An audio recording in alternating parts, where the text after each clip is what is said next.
Hello everyone, welcome to my channel. तो आज के इस वीडियो में हम बात करेंगे Uttar Pradesh public service commission के तरफ से जो एडवर्टीज़मेंट आया है combined state agriculture services examination का, उसके लिए।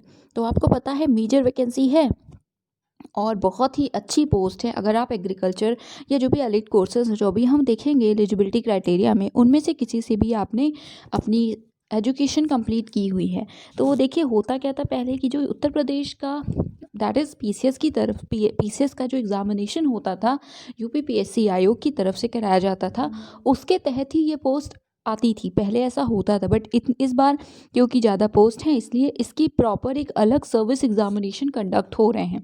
तो यस, ये थी बेसिक बातें, ओवरव्यू।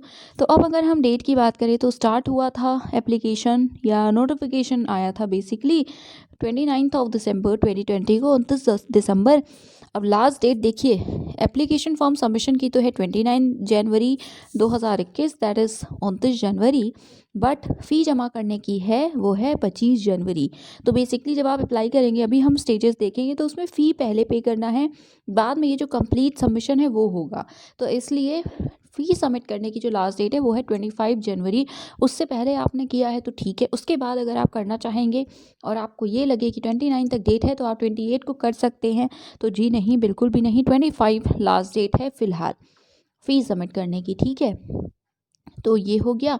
अब चलिए जो बाकी इन्फॉर्मेशंस यहाँ पे दी हुई हैं उसकी बात करते हैं। तो ये सब तो आपको पता है नोटिफिकेशंस हैं, अगर आप ऑनलाइन अप्लाई कर रहे हैं तो ये सब आप पढ़ने से पहले देख लीजिएगा कहाँ पे आपको ये नोटिफिकेशन मिलेगा। तो ये वैसे मेंशन भी है बट अभी हम डायरेक्टली ऑफिशियल जो वेबसाइट है उस पर विजिट करेंगे और ये जो चीज़ें हैं इसे हम देखेंगे। तो अप्लाई का ऑप्शन तक हम देखेंगे और इसके आगे क्या क्या स्टेजेस हैं वो हम यहाँ पे देख लेते हैं। फर्स्ट स्टेज में आपको दिख रहा है अप्लाई करना है, सो सबसे पहले तो अप्लाई ही है। यहाँ पे फर्स्ट स्टेज में अप्लाई करना है, रजिस्ट्रेशन होगा, जो बेसिक इन्फॉर्मेशन है आपकी वो सब आप इसमें फिल करेंगे, ठीक है। बेसिकली सिर्फ रजिस्ट्रेशन है और इसके बाद आपको अपनी रजिस्ट्रेशन स्लिप मिलेगी। और ये भी लिखा हुआ है कि अगर आप मॉडिफिकेशन वगैरह करना चाहते हैं तो एडिट बटन पे क्लिक कर सकते हैं और जो भी करेक्शन करना है वो कर लीजिए। बट जब सबमिट बटन हो जाएगा, मतलब फाइनली सबमिट करने के बाद ये सारी चीज़ें आप नहीं कर पाएंगे। सेकेंड स्टेज में आपको फ़ीस पे करनी है, कितनी फ़ी है वो अभी हम देखेंगे। यस, तो यही मैंने बोला कि 25 ये लास्ट डेट है आपकी सेकेंड स्टेज की।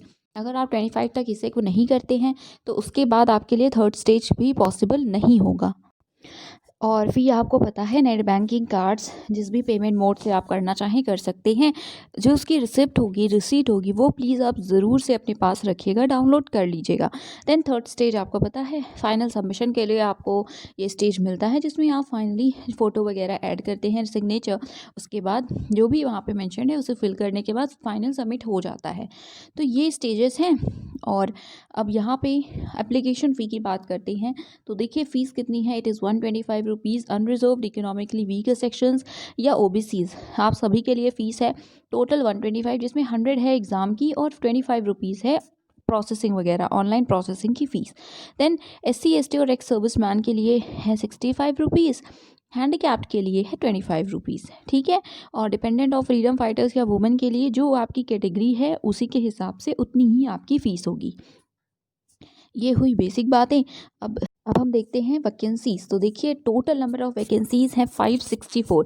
इंक्रीज डिक्रीज हो सकती है बट फ़िलहाल के लिए इतनी ज़्यादा वैकेंसीज़ हैं। येस, 564 वैकेंसीज़ हैं टोटल और इतनी अच्छी पोस्ट है। सो आप में से जिसके भी सब्जेक्ट्स हों, अभी हम बस एजुकेशनल क्वालिफिकेशंस ही देखेंगे, तो प्लीज़ आप अप्लाई कीजिए, बहुत अच्छा मौका है और अच्छी अपॉर्चुनिटी है आपके पास।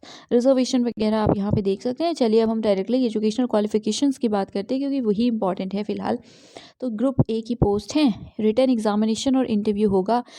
ग्रुप ए भी है, ग्रुप बी भी है। तो पहले ग्रुप ए की बात करते हैं जिसमें इंटरव्यू भी है, एग्जामिनेशन तो है ही। District horticultural officer group 2 grade 1, इसमें अगर आपने बीएससी एग्रीकल्चर से किया है या बीएससी हॉर्टिकल्चर से किया है तो आप अप्लाई कर सकते हैं, आप एलिजिबल हैं। देन है principal government food science training centre या फूड प्रोसेसिंग ऑफिसर। तो इसके लिए अगर आपने बीएससी किया है और साथ में आपका केमिस्ट्री एज अ सब्जेक्ट रहा है, ठीक है, तो आप अप्लाई कर सकते हैं। Sorry for this background noise अगर आप तक आ रही है तो। और में भी लिखा हुआ है कि अगर आपने बीएससी एग्रीकल्चर से किया हुआ है और इन सब के साथ ही साथ आपके पास 2 इयर्स का अगर पोस्ट ग्रेजुएट एसोसिएट कोर्स है फ्रूट्स एंड वेजिटेबल टेक्नोलॉजी में किसी गवर्नमेंट के इंस्टीट्यूशन से, जैसे यहाँ पे मेंशन भी है कि अगर आपने जो लखनऊ में इंस्टीट्यूट है गवर्नमेंट का food processing and technology institute, वहाँ से किया है तो वेल एंड गुड। अदरवाइज कोई भी रिकॉग्नाइज इंस्टीट्यूट हो या आपने एमएससी किया है फूड टेक से, फूड प्रिजर्वेशन से या फूड साइंस से, तो भी आप अप्लाई कर सकते हैं। देन ग्रुप बी, जिसमें कि इंटरव्यूज़ नहीं होंगे, तो देखिए इसमें सबसे पहले है senior technical assistant group A agronomy branch, जिसमें अगर आपके पास पोस्ट ग्रेजुएट डिग्री है एग्रोनॉमी से तो आप अप्लाई कर सकते हैं। एंड ऑल्सो पोस्ट ग्रेजुएट तो ठीक है, ग्रेजुएट भी आपको एग्रीकल्चर से ही होना चाहिए। देन है senior technical assistant botany branch, तो इस केस में अगर आपने पोस्ट ग्रेजुएट डिग्री आपके पास है एग्रो बॉटनी से या प्लांट प्रोडक्शन से विद साइंस ऑफ ऑरिजिन, मतलब ये स्पेशलाइजेशन है अगर, या पोस्ट ग्रेजुएट डिग्री है बॉटनी में और स्पेशलाइजेशन है आपके पास जेनेटिक्स में या प्लांट रिप्रोडक्शन में, तो आप अप्लाई कर सकते हैं प्रोवाइडेड आप ग्रेजुएट हो एग्रीकल्चर में। तो एग्रीकल्चर से ग्रेजुएट होना आपका इम्पॉर्टेंट है। देन है senior technical assistant group A, जो कि प्लांट प्रोटेक्शन से रिलेटेड है। इसमें पोस्ट ग्रेजुएट डिग्री होनी चाहिए एंटोमोलॉजी में या फिर प्लांट पैथोलॉजी में, या एमएससी हो आपके पास प्लांट साइंस से और स्पेशलाइजेशन हो इन सब्जेक्ट्स में, सब इन डिसिप्लिन्स में, बेसिकली दैट इज एंटोमोलॉजी या फिर प्लांट पैथोलॉजी में। और अगेन ग्रेजुएट होना चाहिए आपको एग्रीकल्चर में। देन केमिस्ट्री ब्रांच के लिए आपके पास पोस्ट ग्रेजुएट डिग्री हो एग्रीकल्चर केमिस्ट्री में या सॉइल साइंस और सॉइल कंजर्वेशन में, और साथ में ग्रेजुएट हो आप एग्रीकल्चर में। देन डेवलपमेंट ब्रांच के लिए अगर आपके पास पोस्ट ग्रेजुएट डिग्री है किसी भी ऐसे फील्ड में जो कि एग्रीकल्चर से रिलेटेड है, रेलेवेंट है, तो साथ में ग्रेजुएट हैं आप एग्रीकल्चर से, तो आप अगर एलिजिबल हैं तो प्लीज़ आप अप्लाई कीजिए। आपको जो भी बेसिक इन्फॉर्मेशन इसमें थी मैंने बताई, रेस्ट आप खुद भी इसे 100% डाउनलोड कर सकते हैं और पढ़ सकते हैं, ठीक है, क्योंकि मैं सिर्फ मेन बातें ही बता रही हूँ। रेस्ट कोई इशू आता है तो आप कमेंट सेक्शन में पूछ सकते हैं। अब हम आगे भी देख लेते हैं थोड़ा सा, अगर कोई भी और भी इंपॉर्टेंट बात है तो उसे हम डिस्कस कर लेते हैं। तो देखिए इसमें लिखा हुआ है कि एग्ज़ामिनेशन से रिलेटेड इन्फॉर्मेशन हैं कि कौन कौन एग्ज़ामिनेशन देंगे। तो देखिए जो प्री क्वालिफाई करेंगे वही मेन का रिटन एग्ज़ामिनेशन देंगे। और यहाँ पे अगेन फ़ीस वगैरह या और चीज़ें मेंशन है तो हम इसकी बात नहीं करते हैं। वेट, तो और भी इन्फॉर्मेशंस आप देखिए, इंस्ट्रक्शंस वगैरह दी हुई हैं, देख सकते हैं। यहाँ पे हम 20 वाला पॉइंट पढ़ रहे हैं और इससे पहले आपको एमआर शीट में से रिलेटेड दिया हुआ इन्फॉर्मेशन कि सिर्फ ब्लैक पेन से ही आपको फिल करनी होगी, ठीक है, तो इसे अभी से याद रखिएगा। अब एग्ज़ाम के बारे में दिया हुआ है कि कैसे होगा, तो देखिए लिखा हुआ है प्रिलिमिनरी एग्जामिनेशन जो प्रीलिम्स होगा वो ऑब्जेक्टिव टाइप होगा, नेगेटिव मार्किंग होगी अगर आपने गलत किया तो देखिए एज यूजुअल ऑब्जेक्टिव टाइप्स हो गए तो नेगेटिव मार्किंग कितनी होगी, it will be 1/3, that is 0.33 marks आपके डिडक्ट होंगे, ठीक है। और बाकी चीज़ें तो आपको पता है कि अगर आपने आंसर नहीं दिया तो कटेंगे। तो एनीवे जो इंपॉर्टेंट था वो यही था कि नेगेटिव मार्किंग है, तो जब आप प्रीलिम्स देंगे तो आप इसका ध्यान रखिएगा। और उसके बाद यहाँ पे इफ़िशेंसी स्टैंडर्ड वगैरह भी दिया हुआ है कि मेरिट लिस्ट में आपको इतने मार्क्स तो लाने ही चाहिए। दैट इज़ जैसे यहाँ पे लिखा हुआ है कि SC ST कैंडिडेट्स के लिए 35% फिक्स है, दैट इज़ इससे कम अगर आपके आते हैं तो फिर आप मेरिट लिस्ट में जगह नहीं बना पाएंगे। वैसे तो ऑब्वियसली इतनी हाई मेरिट जाने लगी है कि इससे ऊपर ही मेरिट रहेगी, तो इसलिए ठीक है। उसके अलावा बाकी अदर कैटेगरीज़ के लिए 40% फिक्स है। अगर आपके यहाँ पे 40% से ज़्यादा मार्क्स आते हैं तब चांसेस हैं कि आप सेलेक्ट हो सकते हैं। तो बट इट डजंट मीन कि 40% से ऊपर जितने भी मार्क्स हैं जिसके भी वो सेलेक्ट होगा, बिल्कुल भी नहीं। दैट इज़ ये एक बेसिकली एलिजिबिलिटी है कि 40% से कम वाले पहले ही शॉर्टलिस्ट मतलब हटा दिए जाएंगे, राइट। देन यहाँ पे और इंस्ट्रक्शंस हैं ऑनलाइन एग्जामिनेशन, ऑनलाइन जब आप फॉर्म भर रहे हैं तो उससे रिलेटेड कि किसे किसे रिजर्वेशन मिलेगा, डिपेंडेंट्स वगैरह, ये सारी इन्फॉर्मेशंस तो आप देखिए ऑब्वियसली डाउनलोड कर सकते हैं, पढ़ सकते हैं, जो भी इन्फॉर्मेशन से आप देख सकते हैं। तो चलिए हम विज़िट कर लेते हैं एक बार जो इनकी होम पेज है या जो वेबसाइट है वो, इसके आप प्रॉपर्ली स्क्रॉल करके जो अपेंडिक्स वगैरह है, एनेक्चर्स वगैरह भी दिए होंगे उसे पढ़ लीजिएगा, उसमें सारी ही डिटेल्स दी हुई हैं। तो चलिए फर्स्ट ऑफ ऑल हम चलते हैं वेबसाइट विज़िट करते हैं और यहाँ पे सिलेबस भी दिया हुआ है, ठीक है। तो अगर आप चाहें कि एग्ज़ाम कैसे होगा वो सारी चीज़ें भी इसी PDF में मेंशन है।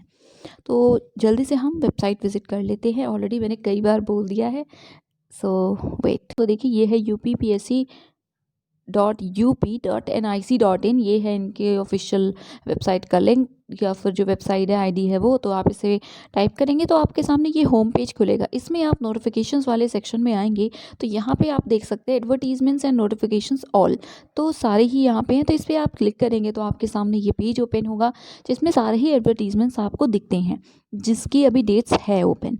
तो इनमें से जिसमें भी आप अप्लाई करना चाहें कर लीजिएगा।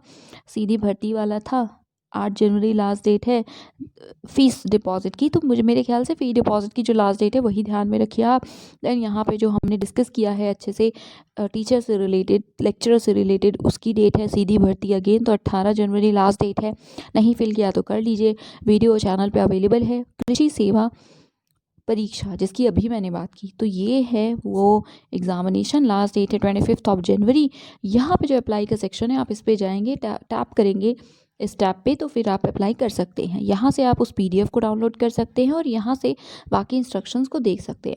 तो देखिए अप्लाई का जब आप ऑप्शन क्लिक करेंगे तो यहाँ पे आपको दिख रहा है इन्फॉर्मेशन, तो आप यहाँ पे क्वालिफिकेशंस वगैरह देख सकते हैं, टोटल पोस्ट दी हुई है। रजिस्ट्रेशन पे क्लिक करेंगे तो आप डायरेक्टली रजिस्ट्रेशन अपना चाहें तो कर सकते हैं, ठीक है। तो और आपसे ऑप्शन पूछेगा तो यस अकॉर्डिंगली आप फिल कर लीजिएगा। गलतियाँ मत कीजिएगा एप्लीकेशन फॉर्म फिल करने में, तभी बेटर है, राइट। तो यस ये था video, that is it, thank you so much.